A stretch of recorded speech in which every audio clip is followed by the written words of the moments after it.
I spend my life researching and teaching people how to live a powerful life. I am a believer. I stand for the transformation of humanity. I have found my purpose. My name is Gabrielle McGee, and I am the Rebellious Therapist. So welcome to my Rebellious Therapist podcast. And today I am really happy to introduce you to someone that I've known now for a couple of years, and her name is Miss Kiki. Now, Kiki is someone who I'm so happy to have Kiki on this podcast, because I think Kiki's got a lot to offer all you women out there. And we're going to be discussing with Kiki about her life and how she becomes so successful as a businesswoman, and really look at her, her journey through that. Kiki is a fitness instructor, and she does online coaching, and she's also on an online cook, and she does all these fabulous, because I watched all of her recipes she puts up, and really, really, really creative inside of, really, really conscious to me cooking, and, the proteins and the balance, and really giving people choice in their journey of weight loss or fitness. But also more important to me, Kiki, when I looked at you and when I met you, and I knew right away, this girl has really got her head screwed on when it comes to business, and she really knows what she's doing. So I'm really happy that we've got this opportunity to discuss this today. And so over to you, Kiki. So you're welcome. Thank you for coming on. What an intro, Gabby. Thank you so much. I'm just thinking, is that me? No, I appreciate it. Being on this podcast, it's full circle moment for me, because obviously Gabby was my first therapist, and Gabby helped me just discover me. And now this is like full circle because I'm a different person. So. My God, yes. Kiki is so amazing to watch the work you've done, and also where you've turned your, in moments where, you were dealing with stuff in life, where you turned that around and you just got the results you got right now. So let's talk about your journey from, that girl went to school, had a dream, where it started, what you came through, and sort of, how to build that business. Because one of the things that I see, Kiki, that I'm dealing with, and I've employed these people to work for me, that they want to work 2 or 3 hours a day. And I just think that's a fanciful idea.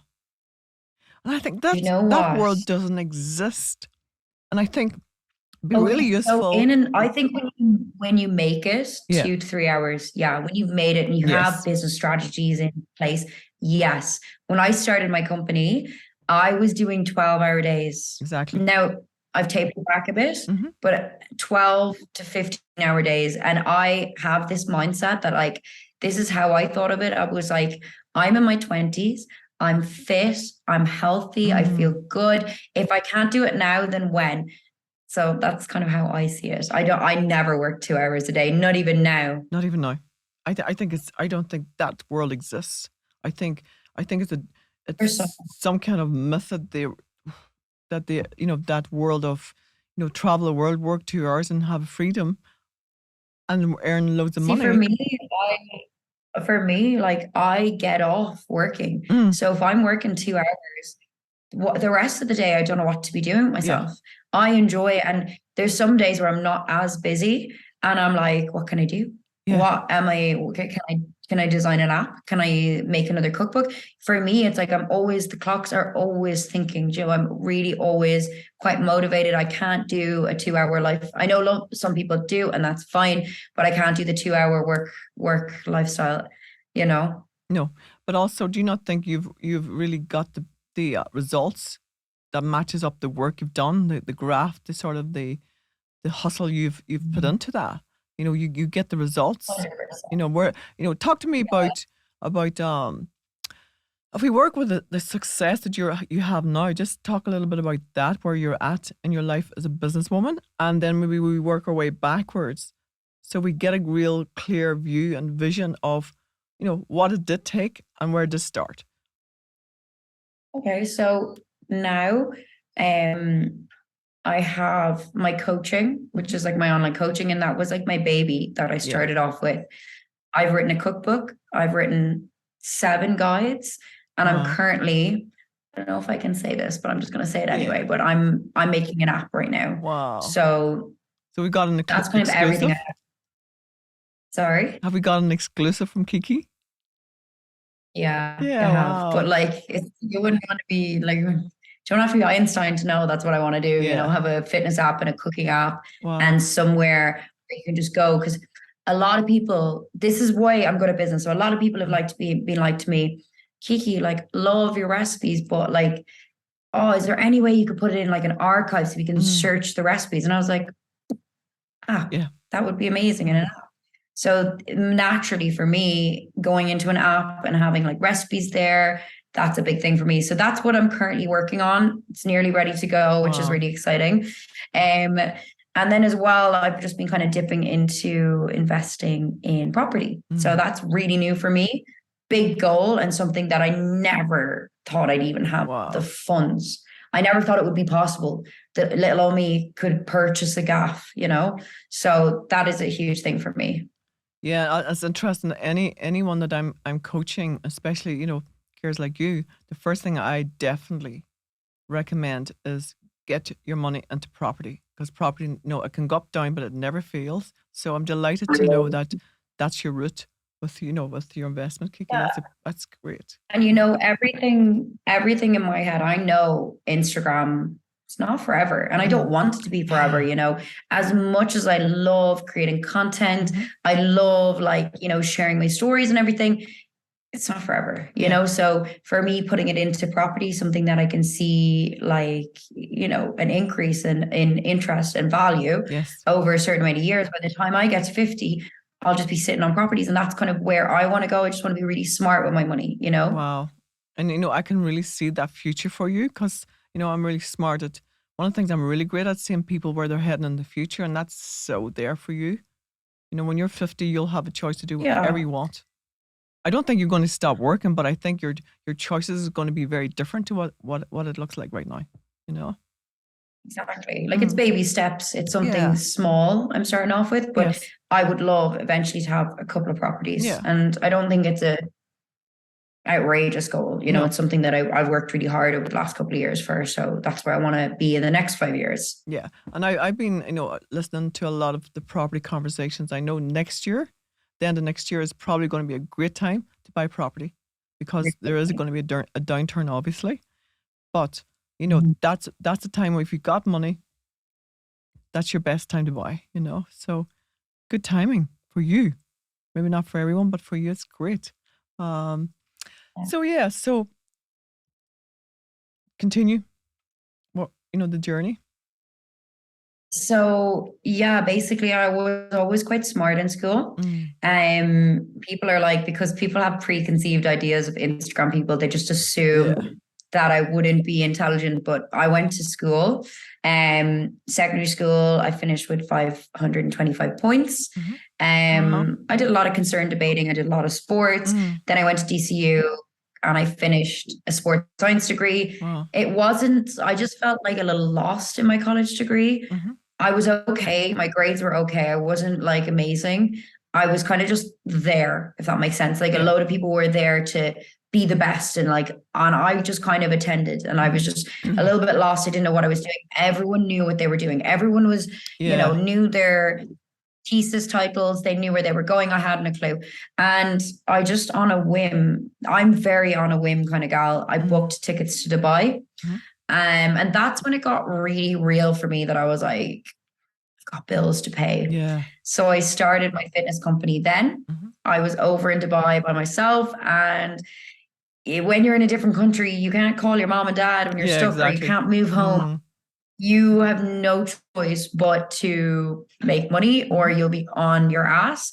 So I started my fitness company. It was quite slow at the start. But I just kept going. I really was persistent with it, and I kept pushing with it. And then it just took off. It really, really did. And my passion will always be coaching. It will always be working with women I really, really enjoy that. So for me, it was just mixing my passion and what I love like together and working as well. Then what did I do? Wrote guides. So they went really well. They were kind of a passive income. And I always say that if you can create a passive income for yourself, do. It's an amazing way. They say you should be having 5 different incomes to be successful. Wow. So one of mine was a passive income from the guides. You write it up. It takes time, but once it's edited and it's done, that's it. And it gets sent out and that's done. Then after that, I remember I had made a bit of money. I'd saved a bit of money and I did my second risky thing and I wanted to bring out like accessories and merch. And I remember like it was a big bill and I was so scared because it was like a big deal and I was like it's a risky investment. with the coaching, the risk was big. So I was like, oh gosh, will I do this? I did it obviously because I just do it. I'm really bad, but I'm like, yeah, why not? The worst that can happen is I'll lose the money and at least I tried. And then I sold out that entire collection. Wow. And then and then that's kind of where we are now. I've been doing a lot of traveling. I started Kiki's Kitchen. So I did my cookbook. Oh yeah, I love that. And the cookbook. Yeah, so it only made sense. People were like, you need to monetize your cooking. You're going viral. Like you need to do something. And I was like, guys, I'm already doing something. It took me a year to write my cookbook. And then that's it. That was my last kind of like little venture. So I did my cookbook and now we're in Bali and I'm developing an app as we speak. So that's kind of it. It's just been like 4 years of really hard work. And, people see the outcome and they're like, oh my God, she lives this crazy life. But like 9 out of 10 times, I literally, even Christmas time, I'll sit. And this isn't like, oh, poor me, I'm sitting at Christmas. I love doing this. Like this is my job and I absolutely love doing this. But I sit at Christmas and I still do check-ins. Like if girls are checking in, you're getting answers, it doesn't bother me, and that's the thing. I enjoy working, so I'll work all day if I have to, or if that's the thing. So that was very long. I can see that in you, and I can also recognize it for myself because, I used to laugh. There would be time because I have clients in New York and America, and they would text me, and then I'd see the text during the night, and then I'd be texting back, and I'm like, oh my God, this is so funny. This is so easy for me because it's an absolute expression of it's who I am. I'm like you. I love to be. I love what I do, so it's never an opportunity not to do it.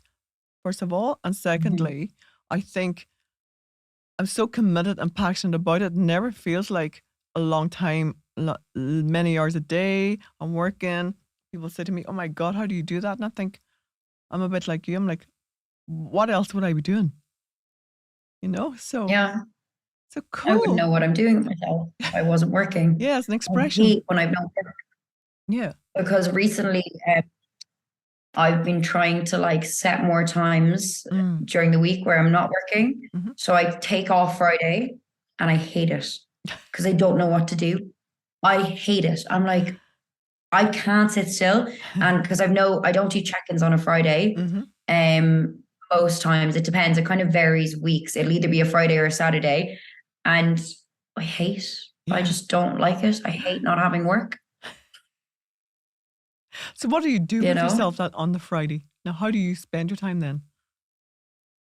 So this is what my friends are like trying to help me with is like in Bali, like it's very easy to have like, do stuff. So last Friday I went to a beach and my friends were like, just be and stop thinking about work. And it's so hard for me to just be. So I went snorkeling. I tried to meditate. I'm not fantastic at it. And then I just tried to switch off. So going to the beach is good for me. But it's not easy for me. If I was at home now in Ireland, sitting at home, I'd head to the gym for about 5 hours because I wouldn't know what to do with myself. Or I'd go for a walk. Like I can't not be doing something. Yeah. And maybe at this point in your life that works for you. You know, it's like, Yeah, to like, me, I see, look, see, when you're young and you got that energy, go use it. You know, don't. that's what I say. Yeah. I'm young, and at some point I'm going to be tired and maybe older, and I'll want to just chill out. Chill. But Yeah. right now I've just got like so much energy. I want to be working. I want to be creating. Like, for me, this is the one thing now about me as well. Yeah. I'm not a fantastic business head, in the sense that, like, my sister graduated from college doing business, and she's like, why don't you have systems? Where's this? Where's that? And I'm like, whereas for me, I'm creative and I enjoy working and like that sort of stuff. So I'm really good at like making ideas and building businesses, but the actual business side of it, not my forte. And that's one thing I will say, when you are looking at starting a business or pushing your own business, is definitely be able to delegate different work, if that makes sense. Yes, of course. Be able to give it over to someone else better than you. But that's a smart part of it. You know, it's like, if you're not good at doing something, please go find someone who's you can trust and is really good at doing that, and that's their part of supporting you on your journey. And I think that's great. You have is your sister good at that? So good. She's really good at marketing. Yeah, brilliant. And I haven't a clue. And she's great at doing email lists and things like that. And when we were fresh out of college, she's got all this stuff that I didn't know about. Yeah. I'm like, that's so cool. Cool. So things that it would not be my forte, because I've given that to her. She's so good at it, and she's fresh, and she wants to do it. She wants to work, so for her, it's like she's got a huge interest in marketing and how like I sell my products and stuff. So it's really good. Wow, that's really cool. It's a win-win. Yeah, it's win-win, but also you can really trust your sister. Like, that's going to be, if it's really difficult you to delegate, then, at least that's giving you some trust or confidence to hand it over. Cool. Yeah, exactly. So I want to talk to you a bit more about, your passion is women and fitness and, lifestyle, or, feeling good about themselves. So I think the question is probably a bit weird, or, maybe the answer is a bit obvious, but why? Why? I think, like, honestly, because I didn't have like access to, say, even like my Instagram page. It offers a lot of like, I push like balance, I push happiness, fitness, and that's what I preach. So for me, when I work with a client and I see their confidence go from like here to here, and I see them like, Kiki, I'm wearing dresses, I'm feeling so much better, like my clothes fit better. For me, that's what I love. Like, I just get so happy when I can help someone and I can be a part of that journey, So that's why I do that. And that's why I enjoy it. And the more people I can help, the better. So for example, the reason, like, say, if my recipes go viral, and I always notice that when they go viral, I have a lot of like moms, I have a lot of like kind of older people being like, oh my God, just made this for the family. This is such a great hack. Or, oh my God, like made this, brought this. And that makes me happy that I'm making people's lives easier, that I'm offering good, valuable content, because I find like when I went into Instagram, I was just going, I started just taking pictures of myself, like, oh yeah, this is me on the beach, whereas now my aim with my page is about creating value and creating content that people can be like, I'm going to show my mom, I'm going to show my auntie, I'm going to make these, because they're things that I eat, and I want to make, living a healthier life a little bit easier, because there's a lot of like misinformation on the internet and it can get very overwhelming. Whereas like if you got a healthy recipe and you enjoy it, then you eat it, Oh, it's brilliant. So that's my why. And I watch it all, and it's like, oh my God, that looks so amazing. And it's like all the things that I'd love to have as a recipe. And it's not the calories that, the junk or the stuff you buy in the shop. And I'm like, oh my God, it's so clever. I see your creativity really strong inside of how your recipes show up, And I think, how did you think on that? Cooking is like, it's like, so what cooking for me, because my Instagram wasn't always cooking. Cooking was like my little happy place, and I love it. Like I would always cook for my friends, my family. When I was younger, like all my cousins were like, how is that 5-year-old cooking brown bread? Like I was always quite good at it. So then obviously I was able to monetize on that. Yes, well, it's And I well. started cooking. Mm, I started cooking for Instagram, and these were things I would replace myself. And I've done bodybuilding, I've done fitness journeys. yeah. I know every little low calorie hack Yes, in the yes. book. So, and a lot of people, sometimes I post stuff and I'm like, people know this. And people are like, oh my God, this is amazing. No. So what I think people know, they actually don't. So when I post like oats, that adds value to someone's life because they're like, I'm going to make this for Yeah, breakfast, so it's nice. it's perfect. I think it's of fantastic value. And even like, I've been living with someone who's in the fitness game for 20 years. And, I know a lot about the conversations and the bodybuilding and all that sort of stuff. I've been around for a long, long time. But even when I was watching the recipes, I was like, oh my gosh, she's come up with a really great sort of twist on something. It's giving people more choices, giving people more access to living a more balanced life Yeah. around all the extremity that people go to when I watch them in the Yeah, fitness industry, you know? because I've suffered on a fitness journey with Yeah. chicken and rice. Yeah. And I've also done my own fitness journeys where I'm eating spag bol or I'm having some carbonara, and Yes. it's all doable. Make a little like calorie hacks, and it's doable. And you may as well eat the food you love because life's too short. And I think that's the value, Kiki, that you've given people that freedom and given people that choice. Because I think there was a Yeah. one way sort of view on what the diet looked like for people that wanted to get to a certain stage or level or fitness in their life. And I think that's something that's been when I'm watching a fantastic value. There's something I want to talk to you about is women's health and how you view that. I know I've gone through the last 2 years trying to figure out something.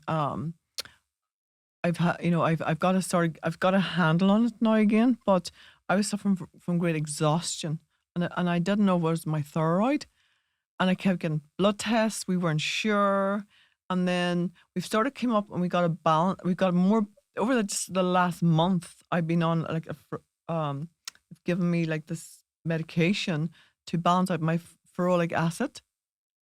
And Mhm. I know I really my mental health is so strong and I wanted to really go and do exercise, get fit, but the energy wasn't there, right? And I couldn't figure out why I was in the place where I was at. And it took a lot, unfortunately, because, you know, the medical world and the doctors don't give women's physical health as much attention as I thought they did. It was really difficult to actually get to the bottom of what was going on with me. And really, I was really frustrated. I was actually really fed up because I was saying, I don't Yeah. have any energy. I was like trying to push myself through stuff. And I knew I'd put weight on. And I'm like, this does not make sense to me because I'm not even eating. And I know people say Yeah. that all the time. Now, thankfully for me, I got enough understanding and enough way of asking questions or, just keep navigating my way to find someone who's going to answer the right question. So, Mhm. with all the women that you're sort of working with, do you see that sometimes as an issue or how do you find that in the work you're doing? I just feel like a lot of the time that, women put a lot of pressure on themselves Yeah. to be a certain way, to look a certain way. And I get a lot of girls that come to me with frustration, Yeah. and they're just like, there's so much information out there, but nothing direct for Correct. what they need. Mm-hmm. And I just feel like sometimes there's just so much information out there that when they come to me and I put them on a really balanced food diet Yeah.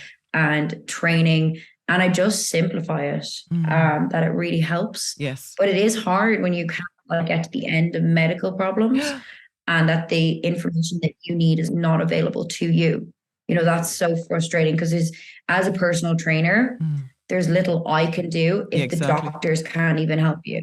the only thing I can do, like obviously if you've problems with your thyroid, you can take medication for that. Yeah. But the only thing I can do is introduce exercise and nutrition into your Yes. life, which always helps. Yeah. It really Yeah. does. It always helps with, your like everything. So it's Yeah. just really important that if you are experiencing medical problems, that Mhm. yes, obviously get your opinion from your doctor, Mhm. but introduce, exercise and nutrition Yes. into your life as well. Because you'd be surprised. When I was in college, my lecturer, he's always on the telly with, I can't remember what he does, but he's always on the telly. Yeah. And he was like, the best remedy for disease Mm. is exercise. Yeah. So the best, like, and a lot of the times doctors are quite quick to put you on medication and, have you on medication for your life, as opposed to just before you get on any of these chronic illnesses, just implement a little bit of exercise every single day, Yes. Oh, brilliant. Because no, I totally get it.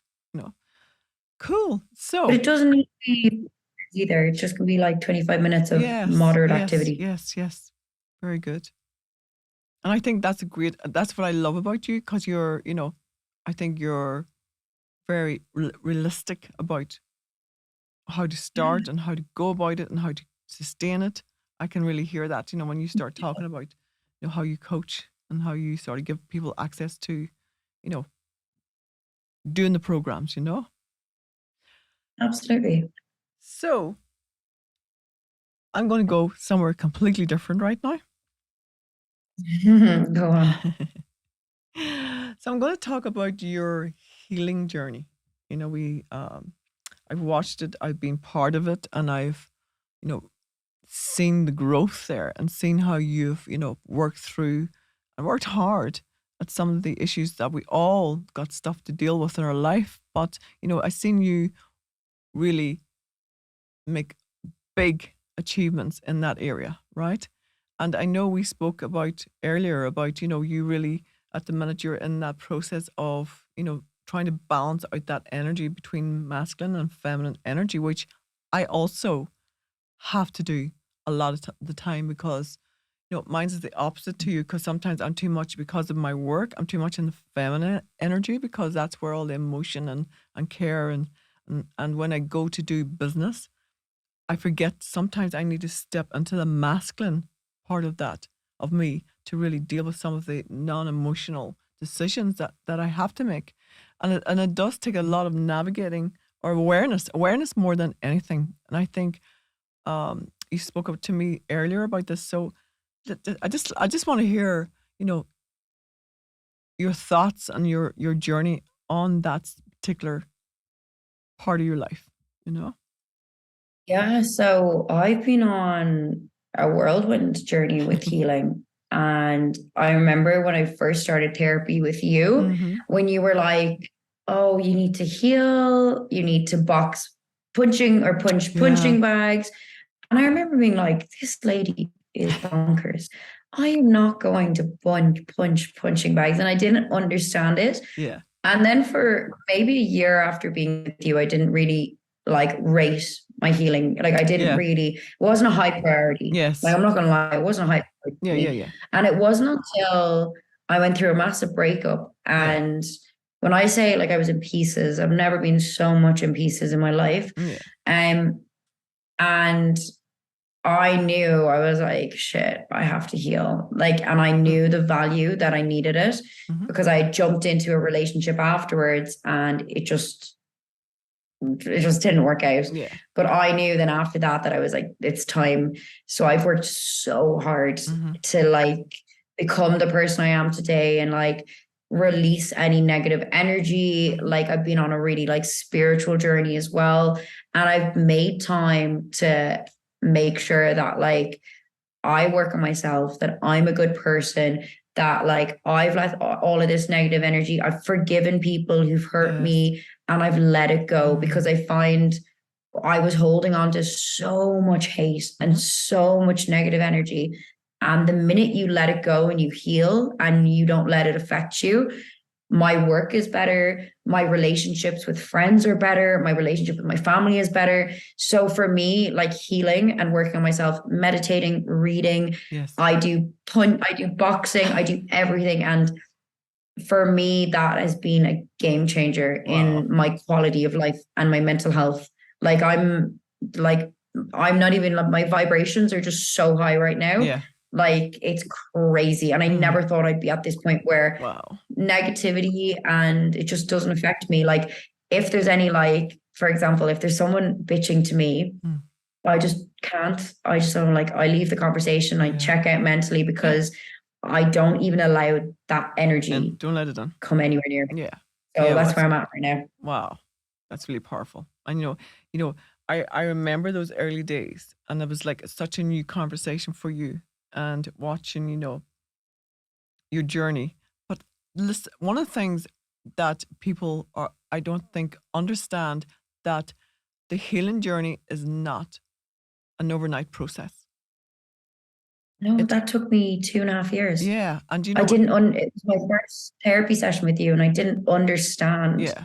I was like, this lady, I'm not going to put, like, it didn't make sense to me until I hit like a low. Yeah. And I was like, I really need to do this for me, because no one's going to do it for you. Yeah. You're not just going to wake up and be healed. And then I found in relationships after that, even family, friendship, it's really hard if you're not healed, and it's really hard for people to be around an unhealed person. Yeah. And I wanted to be that person that walks into the room that everyone is like, God, her energy is amazing. Yeah. God, she's so nice to be around. And I wasn't that. And now I am, so that's where I've got myself, and I'm so proud of myself. And it's interesting when you go back and talk about, the forgiveness process, right? And that's not, I hear people say, oh, just forgive. But just forgive is not how it works. And you have to go through all the anger. You got to go through all the process, and you got to go through all the soul searching to get to the point where you have access to forgive. What people don't understand, they think they're forgiving the person for their benefit, but actually it's your benefit. And if you don't get to the point where you internally, everything's internal. This is what I'm preaching all the time. There's no external situation going on, only what you're internally experiencing. There's what's so is someone's gossiping, and it's, it's vicious, or they're disturbed, or they're not dealing with their own journey or their own self. And then that is then, like, you don't have to be connected or involved in that anymore, because you don't, you've dealt with an internal process where you're really at peace with all the stuff that you had. And Go ahead. Yeah, it's so peaceful as well. Like, where I am at is like right now, I'm just peaceful. I just want peace. Yes. And like, even I have no interest in gossiping, in anything. It just doesn't serve me. Yes. Because I'm so busy and happy where I'm at. But I remember though, when I wasn't happy, I would never admit it, but I wasn't happy. Yeah. I would like get off being like, oh really? That happened, Yeah. So it's nice to see when you do a little bit of a change that you're like, like, you don't have any desire to, bring another person down, or, talk about another person's life, because you've managed to get to this place where you're at peace. Yeah. And also, like, what the problem with that sort of negative energy, it's about them, the person that's talking is just not being responsible for the internal stuff, and they're trying to distract themselves. And Oprah talks about this a lot. She said when she goes into a low energy environment, she feels herself going low with it. So that's why she is really strict and really have loads of boundaries of not actually entertaining that sort of low grade sort of vibe. And one of the things I want to say to you, as well. Sorry? It's important. It's your circle as well. Completely. You need to, like, I found what helped me a lot healing was having healed people around me. Yeah. So people that were very secure, doing their own thing, like, that helped me. So even being in Bali, everyone here is just on a different level. Yeah. And no one really does the gossiping or any of that. Well, any of the people that are around me. So I think surrounding yourself, and if that's not accessible to you to be around healed people, putting down boundaries with the people who aren't, putting down boundaries with other people, to just even saying, like, if someone comes to me and they're bitching or they're gossiping, I'll just be like, I don't want to partake in this. Yeah. Or I'll change the subject. I'll be like, it's a lovely day, because But there's so much to talk about but rather than someone else. But what you're doing, you're protecting yourself from going, because it's very easy to fall into it. And then you're now hemorrhaging out your own energy. Your energy's gone. You're now, you're in a different process internally. So I always say to people, look, if you want to, be really strong, do the healing, but you got to protect it. It's not something you do and then you can just fly about the place without having boundaries, or be aware and protect. Because of some people just really committed to living that sort of complaining and, offloading and emotional dumping and all the stuff that they do, because they don't want to get responsible for what's really going on internally. And like, why, say for example, why are you so affected by Mary down the street? Is because you've probably got something insecure, something going on in your mind, that instead of dealing with that and working on yourself, you are projecting it onto what Mary's doing or what Brian is doing, so it's more so, I find, with people that do that, it's just they're not ready to look inward, because looking inward is one of those things that you have to be prepared to be very self-aware. Yeah. The big thing for me is when I looked inward, I was like, I have a lot of work to do. I have a lot of things I need to heal. I have a lot of things I want to change. And now that I've done that, I know I'm a great person to be around. Yeah. I know people, their faces light up, like they're like, oh yeah, Kiki. Whereas that wasn't how it was when I Very wasn't good. healed. Yes, no, I totally so for me, that's like my biggest achievement. Wow. Was like becoming the person that I am now. And you see, it's really interesting when you talk about, people when they meet you, what's the response? They're responding to your energy. So it's always, if something's off over there with something, or something going on in my life that it's negative, or, people are coming at me a certain way, I won't even look over there. I'm going to look, okay, what's off with me right now? What's the vibration I'm unconscious of? Let's see. And I go off and I talk about this with my cousin, and we search internal, not external. And I think that's what people don't understand. And that's a massive sort of power in doing the work and staying within yourself and doing, a total sort of rundown where we're at, but also being totally responsible for where my energy's at. And, sometimes we want to bitch. Sometimes when I get pissed off, I want to bitch. But then I've got to hold myself responsible, because we're human, right? So we want to. Sometimes you're like, why? Yeah, exactly. And, we fall into being, the humanity of stuff. And then we just have to keep bringing ourselves back to what we know that works for us and where we get results. Cool. Yeah, because it's all into that, 100%. Has that changed for you, that whole process for you? Has that changed how you do relationships now?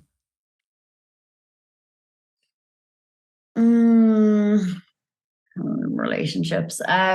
So I actually haven't been. Is this like friendship or like more romantic with relationships? Men? Yeah. With men? Yeah. Romantic ones? Yeah. I still haven't really mastered the men. I'm like right now where I'm at. It's because I'm just doing so much work on myself that I've done a man ban. I'm not getting involved with anyone romantically. Because I've had guys like come up to me and I've just literally go straight up being like, I'm not the one right now because I can't give you the love that you deserve. So right now I've not tested on anyone because I'm just working on myself. I've made a contract to the universe. Yes. And I've dated it. I've signed it off, and I've basically written down all the attributes that I'd like in a relationship. But honestly, Gabby, I haven't really romantically been with anyone. So I think the main focus for me right now is just really, really focusing on me so that I can be that amazing partner for someone. I've been in a relationship where I haven't been healed and I was insecure. I wanted reassurance. And sometimes I'm like, I know I'm pretty. Why am I asking him? Like, why am I doing that? And I couldn't figure it out, but it was because I was not healed. Yeah. And I rushed into something and it just ended up in tears because I didn't take the time. And when people would say, oh, I take the time to heal, I'd be like, it's just a relationship. But you need to step back Very good. in order to step forward. You really need to pull yourself away from it and be like, what do I need to do to be the best version of me? Yeah. For potentially a future relationship. Yeah, that's absolutely on point, Kiki. You've got to pull back. You've got to give yourself time and the energy. All of the energy that goes into relationships now has to go into a relationship with yourself. And then when you figure that stuff out, you're going to have a very different approach to what you're looking for in a relationship where your choice. And I had to step back and just forgive myself and just give myself a bit of for how far I've come, because I was very hard on myself, being like, why can't I do this? Like, why am I so in my head? Like, what? I just needed to step back and forgive and just give myself a break. Very good. Because we put a lot of pressure on ourselves to be in a relationship, to not want to be single, but being alone doesn't mean you have to feel lonely. No. I've had the best couple of months really working on myself. Yeah. And you see, the thing is with loneliness, it doesn't get fulfilled on the external. It's an internal process for loneliness, especially being alone, feeling alone. You've got to go back to the inner child work, which we spoke about at the start, and really get to go back into where those past parts of the timeline in your life where the child needs heard, the child needs healed, and all the processes that it's really clear to me that you've been through in the last 2.5 years. But I wanted to say to you, I'm in this game 30 years and I'm still healing. So it never ends, Kiki, ever. It's a lifelong journey. It's a lifelong journey. If you want to live a life where you feel secure and you're connected with yourself, and there's times where you won't, there's times you'll go through stuff, there's times where, the last couple of months I've had two of my dogs die within 5 weeks, and I've been all over the place with grief. But the really beneficial part of that, I know how to navigate my way through there. I'm still going to feel the same way, but the navigation is different, Yeah, I think obviously I went through a huge breakup. One which I was not ready for, and I didn't really know how to navigate it. Yeah. Whereas now, if I went through another one, I know what to do. Exactly. I know how to heal. I know how to give myself time, give myself a break. And I think that's because I've done the healing work. So that's why you never stop. You always continue to heal, and you work on yourself all the time, because then big things that happen to you in life don't seem too bad. Yeah. And also you've got the sort of foundation already laid, where you got something to come back with. And also an education and understanding of where you need to go with it. And also, I think there's one more thing I think is really never going to stop, is we're always going to be making our way through, certain parts and stages of life and relationships to learn from them. That's how we learn. We actually learn through working through the stuff that shows up. In my lifetime, I've had relationships where, I didn't know what I was doing, or, it was a wrong relationship. But that was such a huge journey for me to learn the journey that I was on to get me to where I was at right now. And I think that's really never going to go away. We're always going to be, we're never going to get it right, number one. But what we can do is we can really take responsibility for where we are in our lives and how we navigate that, which is what I hear you really strongly conversing right now. What's the journey for you in 2.5 years? I think is pretty extraordinary, Kiki. So I want to say to you, congratulations. Didn't do any inner work. All I do now is work on myself every single day. I wake up and I'm like, let's go meditate. Let's go read a book. Let's just zone out. And even writing, if you told me write a contract to the universe, I would have been like, are you mad? But now, I really I've changed a lot, and it's just been really nice, and working on yourself is the biggest achievement you'll ever feel. And when you've hit a low, when you've hit like rock bottom and you know what it's like to be down there, I'm going to get emotional. When you hit that low, to be on the high that I am right now, it's like, why am I crying? Well, I think you're probably feeling very moved about yourself, you know? Yeah. Yeah, just because, you know, we've gone from like being on this, I am crying, I'm such an emotional wreck, but I've been at my worst. And now it's like, I'm just so proud of myself for bringing myself up here and being where I am today. And you know, that sometimes, biggest achievement for me. When we get ourselves like that and we know what that took, that we, you know, it's really great to see you really moved by that. And so you should, because, you know, I know what it takes and I know what it took for you. So I think it's a proud moment right now for you. And you know what, you know, with my Instagram and stuff, if I can help someone get there or start a healing journey, or someone sees my stuff and they're like, God, I want to do what she's doing. It is possible, from feeling the shittiest of shit to getting to this higher place where you've forgiven everything and you're just living your life and you're really enjoying life again. You know, if I can do that for someone, or like start someone's healing journey, like I'm doing a great job, and that's me giving back into the universe. So I feel like that's a full circle moment for me, from a girl who hadn't a clue how to deal with all this trauma to getting a handle on it and getting a handle on my trauma. Yes, I agree. You know, because I was there, you know, I witnessed, I was experiencing you know, through that. So you know, so you got, you know, I can really, you know, quantify everything you're saying, because, you know, I experienced that sort of process for part of your time, you know. So what advice actually would you give your younger self, Kiki, or if you know, in the future for children? What do you think we can do now? Because I think we've got so much information and we've got so much, you know, to actual guidance we can get out there. What do you think is our best approach for our younger generation for their mental health? I just think, like, for their mental health, I just wish they taught it a bit more in schools. You know, I hope that in the future that maybe that it would be more of a conversation, you know, that it's not going to be like, I had an eating disorder when I was younger. And it was like, I felt awful. I felt like I was being like very materialistic, wanting to look a certain way, when really I had a mental health issue that I couldn't control.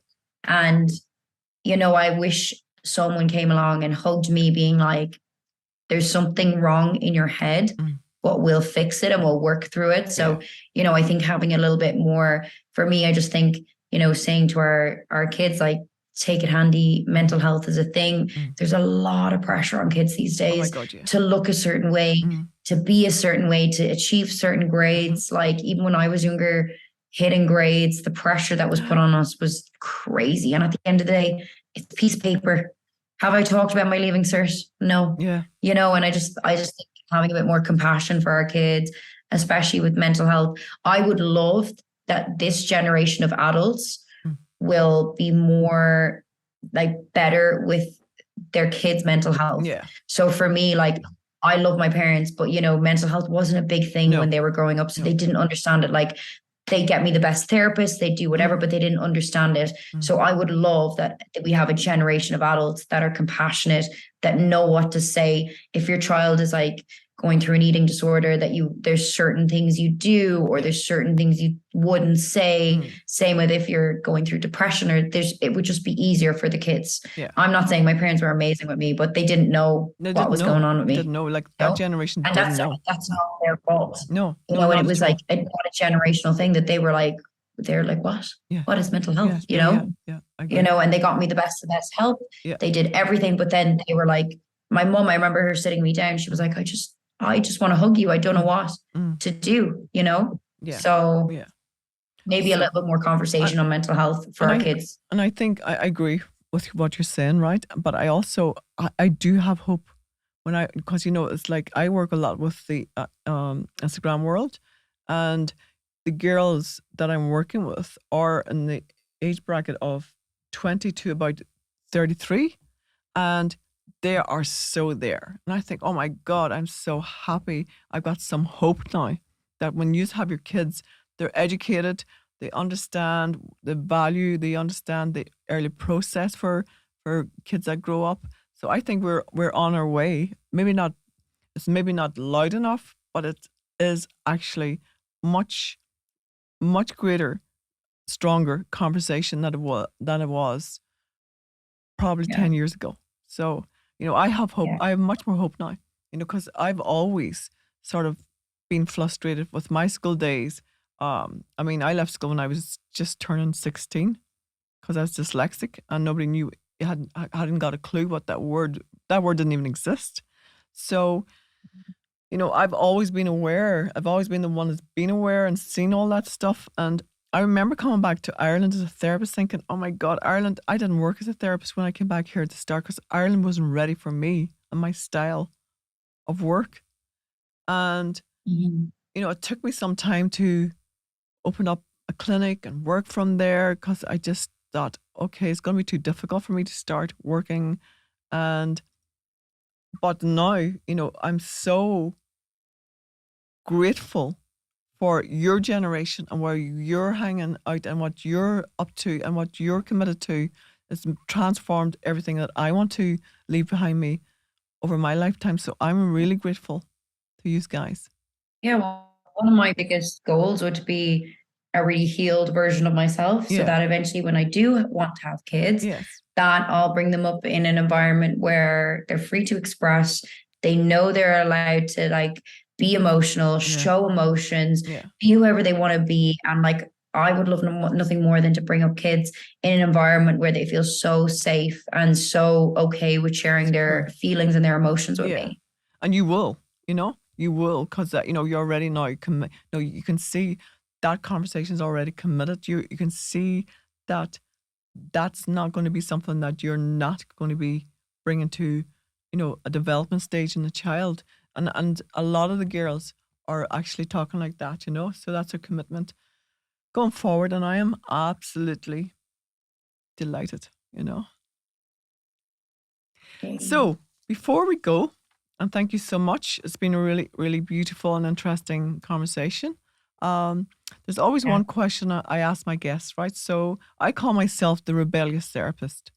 And the Rebellious Therapist is something for me that's really worked through, my work and also through my life, that part where, I was at school, couldn't function at school, didn't know what the hell was going on, but the rebellious part of me knew I needed to get out of there. And then from the minute I got out of school, I started to really educate myself and study and, take myself through to London and go through the type of education that worked for me. But without that rebel, I know I wouldn't be where I am today. So my question to you, whereabouts do you see the value of you, Kiki, being a rebellious part of you, which I know, has been really powerful for you as well, because I can sort of, I know you strong enough and I know what you've achieved. So what do you say is a value of being because rebel has got such a negative, sort of context about it. Yeah. So I always think, no, you know what? There's two sides to this. So if you were to look at it from that view, where would you say that's been real value for you in your life? The rebel part of me.